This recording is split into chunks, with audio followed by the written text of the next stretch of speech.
Bonjour à tous, ici Jean-Philippe Martin, massothérapeute. Aujourd'hui dans ma capsule, je veux vous expliquer la raison de vos douleurs au bas du dos qui sont chroniques. Ok?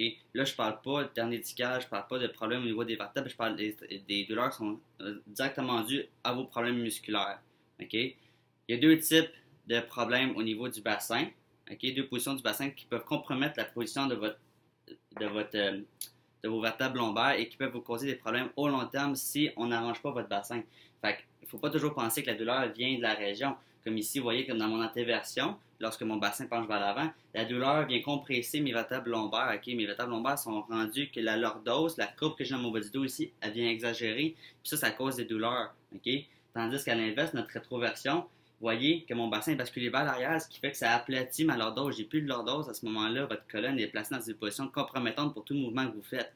OK? Et aussi, là, ce que je veux vous parler, c'est, en tant que massothérapeute, c'est bien important de comprendre les muscles, comment, avec leur relation avec les os. OK? Et la plupart de nos muscles dans cette région-là s'attachent à notre bassin, puis je vais vous montrer leur relation avec votre bas du dos. OK? Fait qu'on va commencer avec l'antéversion ici. L'antéversion, ce qui est important de comprendre, c'est que le bassin est penché vers l'avant. Notre épine iliaque antéro-supérieure, ici, juste en avant du bassin, qu'on peut sentir en haut de notre hanche ici, dépasse nos épines ici en bas. OK? Pourquoi? Parce qu'il y a sûrement deux options. La première, c'est que c'est votre droit de la cuisse ici qui tire vers le bas, le droit de la cuisse qui s'attache ici à l'épine et qui descend jusqu'en bas du genou pour tirer sur votre cuisse. Si vous voulez plus d'informations sur celui-là, j'ai une autre vidéo qui en parle plus en détail, ok? Mais il faut comprendre que le bassin est penché vers l'avant. Ou sinon, l'autre option que ça pourrait être, si ce n'est pas les deux options en même temps, c'est votre carré des lombes ici, vos muscles du bas du dos tirent votre bassin vers le haut quand ils sont trop tendus, ok? Puis dans les deux cas, votre bassin fait une rotation vers l'avant et ça cause une pression énorme dans votre bas du dos, vos vertèbres. Fait qu'à ce moment-là, il n'y a pas un chiro, il n'y a pas rien qui va pouvoir vous aider si on ne lâche pas ces muscles-là, parce qu'il faut qu'ils soient relâchés pour être capable que le bassin puisse revenir normal pour qu'on enlève la pression sur votre bas du dos. OK? Fait que ça, c'est la première problématique A. Problématique B, ici, c'est la rétroversion, qui est l'inverse de l'antéversion.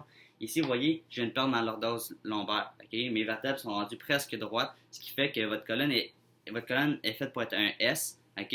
Et si vous perdez votre courbe, ça veut dire que vous n'êtes pas propice à recevoir des chocs. Toute activité qui demande une rotation, qui demande juste une absorption des chocs, vous allez avoir des problèmes dans votre bas du dos. Être assis pendant longtemps va vous poser des problèmes, surtout au niveau de la région des fessiers. Okay? Fait qu'on va parler de cela, pourquoi c'est comme ça.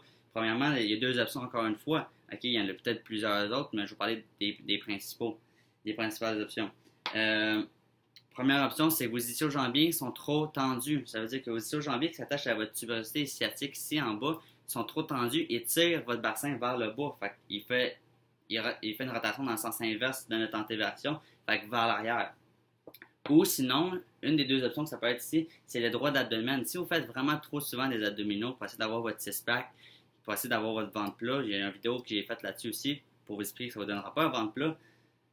Ici, si vous en faites trop d'abdominaux, ça va venir tirer parce que les abdominaux viennent juste s'attacher ici, puis ils vont tirer votre bassin vers le haut. L'autre option, ça serait votre psoas. C'est votre psoas qui est le plus gros fléchisseur de la hanche, okay, qui est le plus fort aussi, qui vient s'attacher dans vos vertèbres lombaires, il vient s'attacher ici au niveau de votre trochanter, trochanter qui est une des parties du fémur ici, de la tête du fémur, qui pourrait venir faire monter votre bassin comme ça. À ce moment-là, vous perdez votre lordose lombaire et ça cause d'autres problèmes dans votre bas du dos. Fait que, si vous avez des problèmes de ce genre ou si vous tenez à savoir, vous pouvez aller voir un massothérapeute ou tout autre professionnel de la santé qui va pouvoir regarder votre bassin. S'il est capable d'analyser votre bassin, il va être capable de vous dire quelle position vous êtes. À ce moment-là, il devrait pouvoir vous aider. Sinon, un massothérapeute peut vous aider pour relâcher ces muscles-là pour retrouver votre bassin.